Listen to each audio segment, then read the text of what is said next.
Spencer, thank you so much for joining us today. Oh, Paul, it's a pleasure. Thank you so much for having me. Let's start with what we mean by the West. We don't mean cowboys and Indians or just the Western U.S. What do you mean by the West?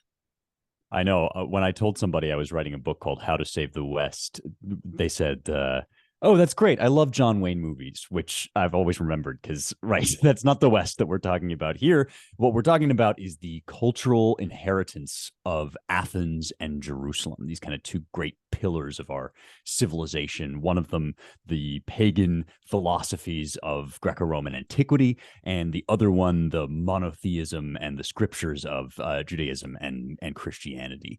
And the point of the book is simply that these great traditions of the past, which come down to us, have something to say to the present. The kinds of questions we face every day, the profound issues that are raised about, what is man's place in the universe and how should we live?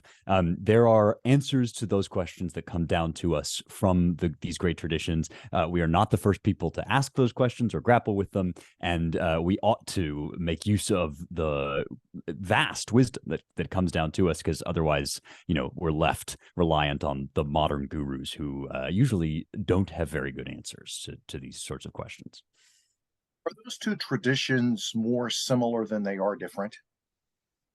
Yeah, that is a great question, and you and I are not the first to ponder it. I mean, the Christian tradition especially has always asked whether pagan wisdom is inside or outside of the tradition of the faith, if you catch my drift. I mean, on the one hand, these guys were not Christians, people like Aristotle and Plato, and they came from a completely different background that emphasized, human reason and what the Greeks called the logos. But on the other hand, what's kind of miraculous is that when Paul, preaches his sermon on the Areopagus, he's talking to the best and the brightest of ancient Greek philosophy, the Stoics, the Epicureans.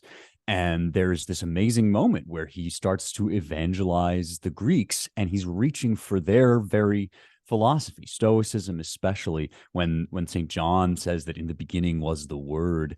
He's saying something that a Greek philosopher could really have understood, that there is a logic and an order that threads through all of creation. It's not just a kind of mechanistic, lifeless order. It's the order of a divine mind. And so even though, of course, there are all sorts of differences in between these different parts of the tradition, there's also a kind of amazing continuity that suggests there's something deeper here than just coincidence, but a really profound set of truths that is accessible in all times and places.